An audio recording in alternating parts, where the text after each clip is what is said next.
예, 오늘 말씀은 역대상 26장 특별히 5절 말씀을 중심으로 말씀을 함께 나누도록 하겠습니다. 오늘 보니까 오베데돔이란 사람이 나오는데 여호와께서 오베데돔에게 복을 주셨습니다. 이렇게 기록하고 있습니다. 근데 그 앞에 이는 그랬거든요. 여섯째 아들, 일곱째 아들, 여덟째 아들, 부올레데 이렇게 이야기하죠. 그래서 이제 오베데돔이 아들을 낳았는데 8명의 아들의 이름을 이야기해요. 그래서 여덟째를 낳았으니 이는 여호와께서 오베데돔에게 복을 주셨습니다. 이렇게 기록되어 있어요. 자, 오베데돔은 어떤 사람이냐면 고라자손이에요. 그리고 고라자손들은 무슨 일 합니까? 성전의 문지기입니다. 성전의 문지기. 아까 제각 이야기했죠. 제각지기. 그러듯이 이 성전의 문지기. 문을 지키는 사람. 그래서 이 고라자손들은 성전의 문지기로서 사명을 감당합니다. 오늘 말씀 여기만 읽었지만은 이 문지기들에 대해서 살필 때에 문지기들에게 직분을 맡기셨는데 성전 문지기의 직분을 맡겼거든요. 맡겨진 직분에 대하여 임무를 다 감당해요. 그래서 직임을 감당했고 성전에서 섬기는 일을 했다. 12절에 또 이렇게 나옵니다. 자, 직분을 주셨거든요. 그런데 그 주신 직분의 임무를 잘 감당해야 직임을 다한 겁니다. 주신 직분에 내가 원망 불평불만하지 아니하고 기뻐하고 즐거워하고 감사하고 자원함으로 그 주신 직분을 믿음으로 순종해서 최선을 다하고 성실함의 열매를 맺었다는 거죠. 그것을 한마디로 주님 보시기에 충성했다. 충성된 일꾼이다. 이렇게 말씀하시는 것입니다. 그래서 고라 자손들은 대대로 성전 문지기의 직분을 받았고 그 임무를 감당했던 사람들이에요. 그러면 나는 왜 이 집안에 태어나서 이미 정해졌잖아요. 할 일이 뭐예요? 성전 문지기예요. 그러면 성전에서 섬기는 모든 일 가운데 가장 사람이 보기에 작고 보잘것없는 그런 직분이잖아요. 나 이거 하기 싫어. 내가 왜? 나 안 할 거야. 그럴 수도 있잖아요. 원망 불평불만할 수도 있잖아요. 그런데 이 보잘것없는 그런 직분이라 할지라도 자기에게 주어진 직분이 여호와께서 주신 직분이기 때문에 여호와께서 성전 문지기에 직분을 주셨기 때문에 그 직분에 대해서 기쁨과 즐거움과 감사함과 자원함으로 임무를 잘 감당한 것입니다. 그게 뭐라고요? 여호와를 믿는 믿음을 가지고 순종한 거예요. 그게 뭐라고요? 주어진 직분에 대해서 최선을 다하고 성실함의 열매를 맺은 거예요. 그것을 주님이 뭐라고 말씀하신다고요? 충성, 착하고 충성된 종아 네가 잘했으니 주인의 즐거움에 참여할지어다. 이렇게 말씀하셨잖아요. 그러면 오베데돔은 고라자손의 후손이잖아요. 오베데돔이 한 일이 뭘까요? 성전 문지기의 사명을 감당했던 사람이에요. 우리가 말씀을 복귀해 볼까요? 다윗이 왕이 되어서 여호와의 궤, 법궤를 되찾아오고자 하죠. 근데 1차 운반에 실패하죠.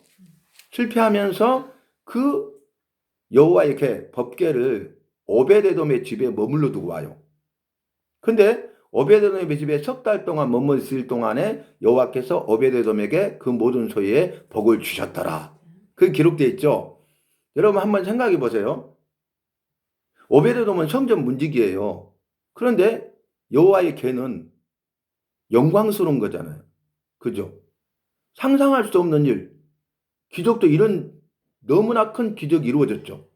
왜냐하면 제사장의 집에 앉혀온 게 아니라 가장 낮고 천한 직분인 보잘것없는 직분인 성전 문지기 오베데돔의 집에 영광스러운 여호와의 궤가 안치됐다는 거예요. 이보다 더 큰 영광은 없고 이보다 더 큰 감사는 없죠. 무한 영광, 무한 감사죠. 그래서 오베데돔이 성전 문지기로서 직분을 맡기실 때에 임무를 다했어요. 그 직임을 잘 감당했어요. 믿음으로 순종했고 최선을 다하고 성실함이 아름다운 열매를 맺었습니다. 충성한 것입니다. 뭐라고 주님 말씀하세요? 네가 작은 일에 충성하였으니 더 큰 것으로 내게 맡기리라. 더 큰 복을 내게 주리라. 그 말씀입니다. 그래서 성전 문지기로서 그 직분에 대해서 임무를 잘 감당하고 최선을 다하고 성실함의 열매를 맺었던 오베데돔이 이 영광스러운 일에 대해서 여호와의 계를 잘 모신 거죠. 여호와를 잘 섬긴 거죠. 그러니까 여호와께서 그 마음과 믿음과 중심을 보시는 여호와께서 오베데돔의 모든 소유의 복을 주신 겁니다. 너무너무 놀랍죠. 그런데 그 본문 말씀은 그 정도예요. 아, 오베데돔의 모든 소유의 복을 주셨구나. 근데 오늘 본문 말씀 보니까 오베데돔에게 자손의 복을 주십니다. 응?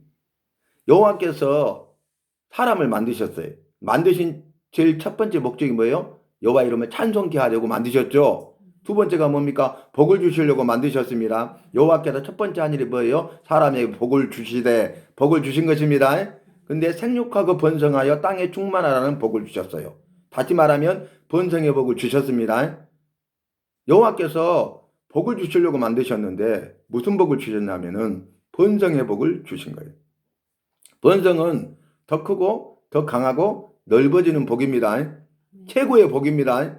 여호와께서 사람을 만드신 목적이 뭐냐? 복을 주시기 위해서 만드셨는데 복을 주시되 최고의 복을 주신 것입니다.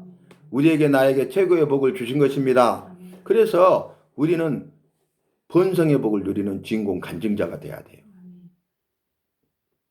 번성의 복을 누리는 주인공 간증자가 되면 여호와께서 나와 내가 하는 모든 일과 나와 함께하는 모든 사람들과 자녀손들과 그 모든 일에 대해서 더 크고 강하고 넓어지게 하시는 역사를 하십니다.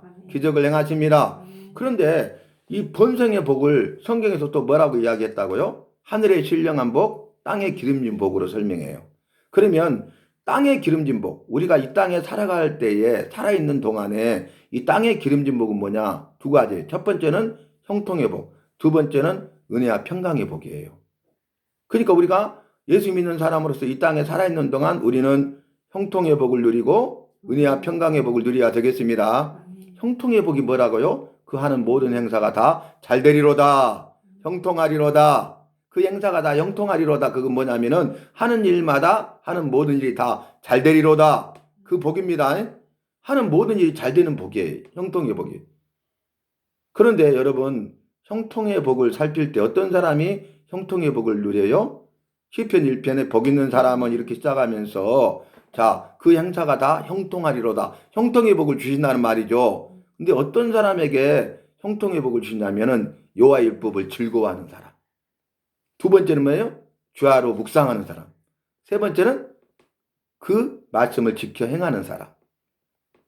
이 사람이 그 행사가 다 형통하는 형통의 복을 주신다는 거예요.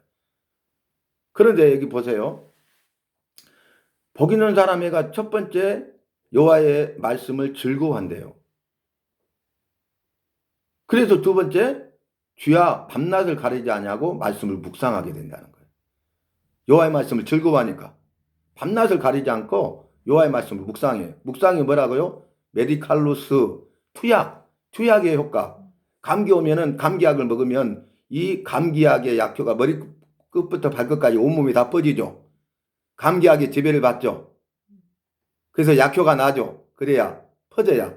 그러듯이 투약의 효과라고요. 여호와의 말씀이 내 모든 삶 속에 다 퍼져서 내가 말씀의 지배를 받는 것입니다. 그래서 성경에서는 내가 성경의 메인바래요. 말씀이 나를 붙잡고 말씀이 나를 사로잡는도다. 그런 고백들을 하고 있죠. 그것이 뭐예요? 묵상이에요. 묵상은 되새김질이 아니에요. 우리가 이해하기 쉽게 되새김질 해서 말씀을 많이 이렇게 내 것으로 만들어 놓으면 절대전명이 위기 가운데 고난과 위기 가운데 있을 때에 그 말씀을 딱 생각나게 하셔가지고 내가 승리하게 된다. 근데 그것은 아니라고요. 그게 되새김질이야. 근데 묵상은 메디칼로스 투약입니다. 그 정도가 아닙니다. 내 온몸에 퍼져서 내 삶을 지배하고 내가 말씀의 인도함을 받는 겁니다. 말씀의 사람이 되는 겁니다. 말씀의 삶을 사는 겁니다. 그게 묵상이에요. 그런데 세 번째는 그 말씀을 지켜 행하는 자라고 그랬어요. 여러분 여호와의 말씀을 즐거워하는 이유가 뭔지 아세요? 말씀을 지켜 행하기 위해서. 주야로 묵상한 이유가 뭔지 아세요? 말씀을 지켜 행하기 위해서. 말씀을 지키는 게 중요합니다. 그래서 말씀을 지킨다 했는데 이 지킨다의 그 원문의 뜻이 뭔지 아십니까? 파수꾼이란 뜻이에요. 파수꾼. 파수꾼.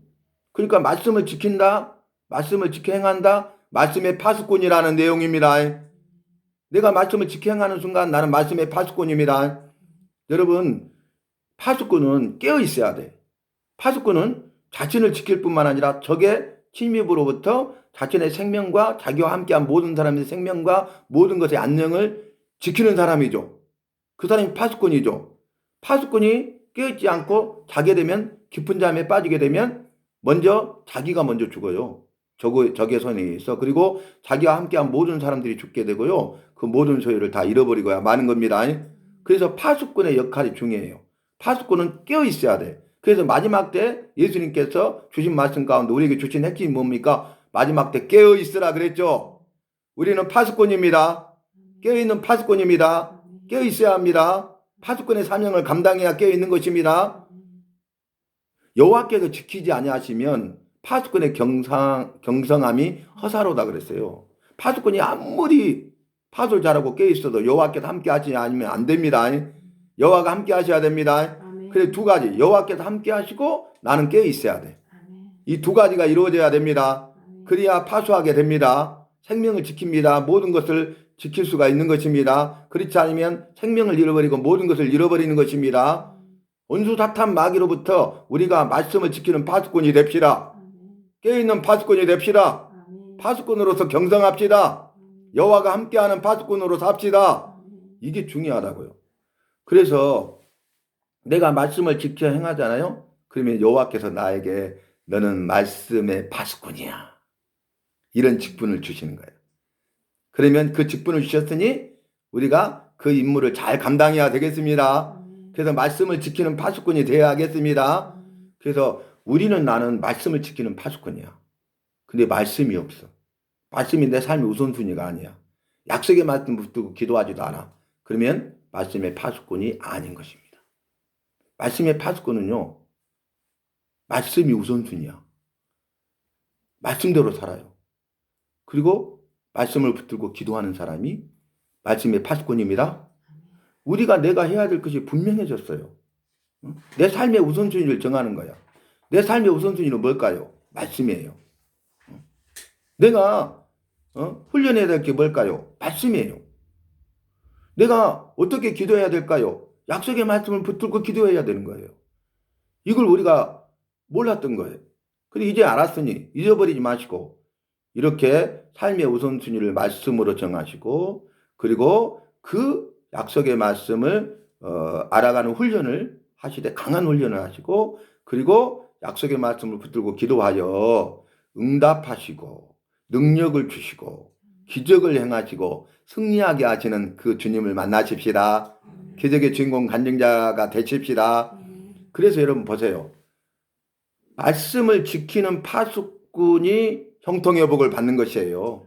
시편 1편을 정리하면은 말씀을 지키는 파수꾼이 형통의 복을 받아. 자, 복 있는 사람은 어떤 사람이냐? 말씀을 지키는 파수꾼이다. 그 사람은 어떤 복을 받느냐? 형통의 복을 받는다.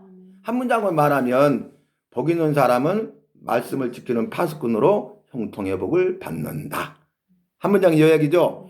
이게 시편 1편을 통해서 우리에게 주시는 메시지라니까. 그래서 말씀을 우리가 알아가야 돼 이렇게. 자, 그럼 보세요. 우리가 이 땅에 살아간다고 한 땅의 기름진 복 가운데 형통의 복을 누렸죠. 두 번째는 은혜와 평강의 복이에요. 바울이 신약 27권 가운데 13권을 기록했잖아요. 그런데 반복구가 뭐예요? 처음에 은혜와 평강이 너희 무리 가운데 있을지어다. 은혜와 평강입니다. 여러분, 은혜는 뭐예요? 받을 자격이 없는 자에게 무조건적으로 베풀어주는 여호와의 사랑입니다. 그러면 은혜와 평강이 그랬잖아요. 평강이 뭔지 아세요? 아무 일 없고 편안한 것이 평강이라고 생각하죠? 그거 아니에요. 고난이 오고 환난 가운데 있는데도 평화를 누리는 것이 평강입니다. 아니, 고난 가운데 여러분 평화가 있어요? 더 큰 환난을 만나면 평화가 어디 있어요? 온데간데 없이 사라져버리죠? 평화가 깨져버리죠? 그런데 고난 가운데 있고 환난을 당해도 진정한 평화를 누리고 맛보는 거야. 이게 평강입니다. 그래서 평강을 주러 오셨다고 말씀하셨어요. 그리고 심지가 견고한 자를 평강의 평강으로 지키신다고 말씀하셨어요. 그리고 너는 평강할지어다. 네 모든 소유는 평강할지어다. 네 자녀손들은 평강할지어다. 그 평강입니다. 그 평강은 고난이 오고 환난을 당하는데도 진정한 평화를 맛보고 누리는 것이 평강이에요. 그건 세상이 줄 수 없어. 여호와가 주시는 거예요. 그래서 이 진정한 평화를 누리는 것이 평강인데 그 평화에 대한 제목으로 이제 그림 대회를 했잖아요. 그러니까 1등으로 딱 뽑힌 게 뭐예요? 이 어린아이가 딱 어머니 품에 앉아서 세상 모르고 젖을 딱 물고 있는 거야. 이게 대상감이야. 근데 마지막 작품 보고 바뀌었잖아요. 우리가 보기에는 그게 진짜 평화잖아요. 근데 마지막 작품은 뭐냐면은 깎아지는 낭떠러지예요, 이렇게. 그리고 밑에는 바다예요. 갖고 이 포말이 확 파도가 친다는 거죠. 포말이 쫙 깎아지는 절벽. 절벽 위에 독수리 둥지가 있는데 그 독수리 어미가 먹이를 가져와서 이렇게 주니까 새끼들이 입을 벌리고 아무 일 없이 딱 받아먹고 있는 거. 이게 평화입니다. 고난이 있잖아요. 환란이 있잖아요. 위험하잖아요. 죽을 수 있잖아요. 그런데도 그것을 이기고 어미로 인하여서 평화를 누리고 어미가 주는 먹이를 먹고 있는 것입니다. 이게 고난을 당하고 환란을 만나도 진정한 평화를 맛보고 누리는 평강인 것입니다. 그래서 은혜와 평강의 복을 누려야 돼. 옛날에 어르신들이 그랬잖아요. 뭐니 해도 친간이 편해야 산다. 그랬잖아요. 그게 은혜와 평강입니다. 마음의 평안입니다. 마음의 기쁨과 즐거움과 감사함입니다. 우리 주님께서 마음의 즐거움과 입술의 기쁨을 주실 것을 말씀으로 약속하셨습니다. 여러분 고난 가운데 있고 환난을 당한다 할지라도 마음의 즐거움과 입술의 기쁨을 주시는 그 주님을 만나십시다. 진정한 평화를 누리십시다. 평강의 주인공으로 쓰임 받으십시다. 얼마나 중요한지 몰라요. 그리고 하늘의 신령한 복은 영원한 복, 영생의 복이잖아요. 그런데 이 세상에는 영원한 것이 없죠. 죽음 이후에 우리는 영원한 복, 영생의 복을 누릴 자입니다. 이미 보장받은 사람들입니다. 약속받은 사람들입니다. 그러면 이 땅에는 영원한 것이 없어. 그래서 솔로몬이 부귀영화 명예 권세를 다 누렸고 전무후무한 사람이고 지의 대명사인데 솔로몬이 말년에 자기 삶을 돌아보면서 뭐라고 고백해요? 이 땅의 삶에 대해서 헛되고 헛되며 헛되고 헛되니 모든 것이 다 헛되도다. 썩어지고 없어질 것이고 헛된 것입니다. 영원한 것은 하나도 없습니다. 그런데 성경에서 이렇게 말하니 그렇기 때문에 믿음, 소망, 사랑 이 세 가지는 항상 있을 것인데 그 중에 제일은 사랑이라.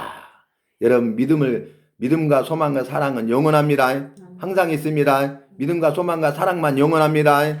그래서 믿어야 되고요. 그 믿음을 가진 사람은 소망으로 가득 차고요. 그 믿음의 소망을 이루신 분이 사랑의 주님이십니다. 사랑의 완성이 구원입니다. 그래서 믿음, 소망, 사랑은 항상 있을 것이다. 그런데 그 중에 제일은 사랑이다. 그래서 첫째는 여호와를 사랑하고 둘째는 이것이니 이웃을 사랑하라. 그랬죠? 첫째 되는 계명. 이 첫째는 여호와를 사랑하되 마음을 다하고 목숨을 다하고 힘을 다하고 뜻을 다하여 주 너의 여호와를 사랑하라. 둘째는 이것이니 내 이웃을 사랑하되 내 몸과 같이 사랑하라. 그랬죠? 그래서 10계명을 여호와 사랑, 이웃 사랑으로 나눌 수 있죠. 1계명부터 4계명까지는 여호와를 사랑하는 법이고 5계명부터 10계명까지 6개의 계명은 이웃 사랑입니다. 그래서 여호와를 사랑한다면 이 1계명부터 4계명 범할 수 없잖아요. 여호와를 사랑하는데 여호와의 이름을 모욕되게 할 수 없죠.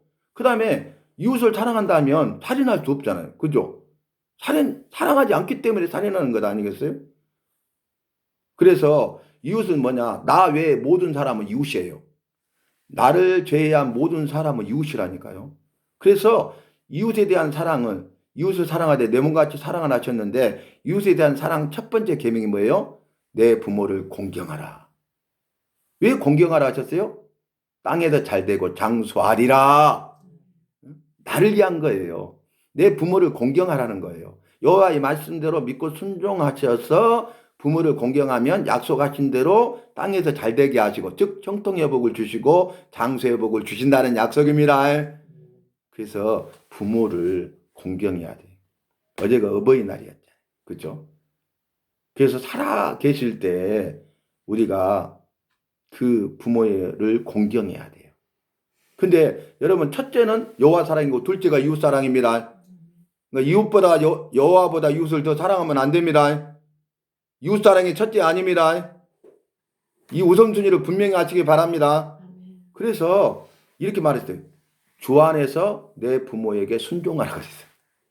부모에게 순종해야 돼. 근데 부모에게 순종하는 보다 주님이 더 우선입니다. 주님의 말씀이 우선입니다. 주 안에서 부모에게 순종해야 되는 것입니다. 그래서 그걸 우리가 우선순위를 정해놔야 분별해서 승리할 수 있다는 거예요. 우선순위가 굉장히 중요해요. 분별이 있어서 전제되는 조건은 우선순위야. 우선순위가 분명한 사람은 말씀을 통해서 분별하고 분별을 통해서 승리하게 됩니다. 분별을 통해서 승리한다는 것은 이 승리한다는 것은 아까 그 5가지를 다 포함해. 약속의 말씀을 붙들고 기도했더니 뭐예요? 응답해 주시고 능력을 주시고 기적을 행하시고 승리하게 하셨다 그 말이에요. 그 다음에 그래서 우리는 영원한 복을 받을 자야. 영원한 복. 그런데 영생의 복을 또 누리게 되죠. 죽을 자가 생명을 얻게 되고 다시는 죽지 않는 영원한 생명. 예수 안에 있는 영원한 생명. 예수님이 잠자는 자들의 첫 열매가 되시고 죄와 사망의 권세를 이기시고 부활하셔서 승리하셨고 그 예수 믿는 자는 마지막 날에 호련히 변화되리니 예수님의 부활로 나오게 됩니다. 첫째 부활, 의인의 부활, 생명의 부활로 나오게 됩니다. 그래서 영원한 생명의 복을 누리게 된다는 거예요. 그래서 영원한 복, 영생의 복을 누리는 자가 되는 것입니다. 오늘 말씀으로 다시 돌아와서요. 한번 봐보세요. 오베데돔은 성전 문지기의 사명을 감당했잖아요. 그죠? 여호와는 다 알고 보고 계시죠. 그래서 여러분 이게 소가 뛰놀아 가지고 웃사가 즉사해서 죽고요. 법궤 운반이 멈추잖아요. 근데 그 옆에 오베데돔의 집이 있었다는 거예요. 이 우연 아닙니다. 우연 아닙니다. 필연입니다. 주님은 오베데돔의 모든 삶을 다 보셨어요.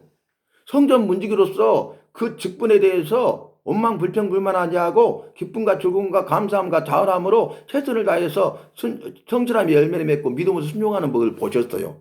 그래서 그 일이 오베데돔의 집 옆에서 일어나서 오베데돔의 집에 여호와의 법궤를 안치하게 된 것입니다. 복을 주시기 위한 것입니다. 그래서 결국 어떻게 됩니까? 3달 동안 오베데돔의 모든 소유의 복을 줬고 오늘 말씀 보니까 거기서 머무르지 아니하고 이제 자손의 복, 자손들에게도 복을 주신 것입니다. 번성의 복을 주신 것입니다. 번성의 복에 모든 복이 다 포함되어 있습니다. 그러니까 여호와께서 맡기신 그 작은 직분, 보잘것없는 성전 문지기의 직분에 대해서 임무를 다하고 믿음으로 순종하고 최선을 다해 성실함의 열매를 맺었더니 충성된 일꾼이라고 인정해 주신 거예요. 그리고 적은 일에 충성했으니 더 큰 것으로 내게 맡기리라 하시면서 더 큰 은혜와 복을 주신 겁니다. 그래서 오베데돔에게 복을 주셨어. 모든 소유의 복을 주셨습니다. 그리고 거기도 멈춘 게 아니라 오늘 본문 말씀 보니까 자녀손들에게도 그 복이 흘러갑니다. 그러니까 나의 믿음의 삶이 중요하다고요. 내게 맡겨주신 직분은 여호와께서 주신 직분이기 때문에 어떤 직분을 주시든지 그 직분에 대해서 절대로 원망 불평불만하지 마세요. 기쁨과 즐거움과 감사함과 자원함으로 믿음으로 순종하여 최선을 다하고 성실함의 열매를 맺어 갑시다.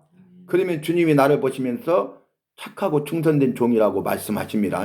네가 적은 일에 충성했으니 더 큰 것으로 내게 맡겨서 더 큰 은혜와 복과 생명을 부어주리라. 이렇게 말씀하신다는 거예요. 놀랍죠? 저와 여러분도 오베데돔과 같이 내게 주어진 일에 대해서 충성된 일꾼이 되십니다. 그래서 내 모든 소유의 복을 받고 나만 복을 받는 것이 아니라 자손의 복, 번성의 복을 주시되 자녀손들도 이러한 주님이 주시는 은혜와 복과 생명을 누리는 자들이 되어야 하겠습니다. 그래서 네 자손 내게 1000대까지 은혜를 베풀어 주리라. 이렇게 말씀하고 계신 겁니다. 여러분 보세요. 성전 문지기였고 오베데돔이 성전 문지기의 사명을 잘 감당했더니 주님이 그것을 다 알고 보시고 그 마음과 믿음과 중심을 보시고 오베데돔의 집에 여호와의 궤가 안치되게 하셔서 오베데돔이 섬길 때에 그 섬기는 일을 통해서 모든 소유의 복을 주시고 거기에 머무르지 아니하라 자손의 복, 생육하고 번성의 땅이 충만한 번성의 복을 주셔서 자녀손들에게도 그 은혜와 복을 주신 것입니다. 뒤에 12절 말씀 보면은 이들은 성전 문지기의 반장들로서 직임을 다하여 여호와의 성전에서 여호와를 섬기는 자들이었다고 그래요. 분명히 그래요. 그렇죠? 사람 보기에 빈부귀천이 있는 거야. 그러나 주님 보시기에는 빈부귀천이 없습니다. 복음에는 차별이 없습니다. 복음은 공평합니다. 우리 여호와는 차별이 없으십니다. 여호와는 공평의 여호와십니다. 정직과 공평의 여호와십니다. 그러니까 우리는 사람 바라보지 말고 세상 바라보지 말고 세상에 있는 것들 바라보지 말고 주님만 바라보십시다. 주님만 따라갑시다. 주님이 맡기신 일을 잘 감당합시다. 직임을 다하는 자가 됩시다. 여호와만 섬기는 자가 됩시다. 그래서 주님이 주시는 번성의 복, 다시 말하면 형통의 복, 은혜와 평강의 복을 내가 살아있는 동안 받고 내가 죽음 이후에는 영원한 복, 영생의 복을 누리십시다. 그리고 이 복이 나에게서 끝나는 것이 아니라 나를 통하여 흘러감으로써 내 자녀손들도 번성의 복을 받아 그들이 살아있는 동안 나처럼 형통의 복과 은혜와 평강의 복을 누리고 죽음 이후에는 그들도 영원한 복, 영생의 복을 누릴 자가 되어서 천국에서 천국 잔치 함께 만나야 되겠습니다. 영생하도록 영생하면서 우리 여호와를 찬송하는 그런 영원한 삶을 누리는 영원한 생명의 주인공 간증자가 되는 저와 여러분이 되시기를 바랍니다.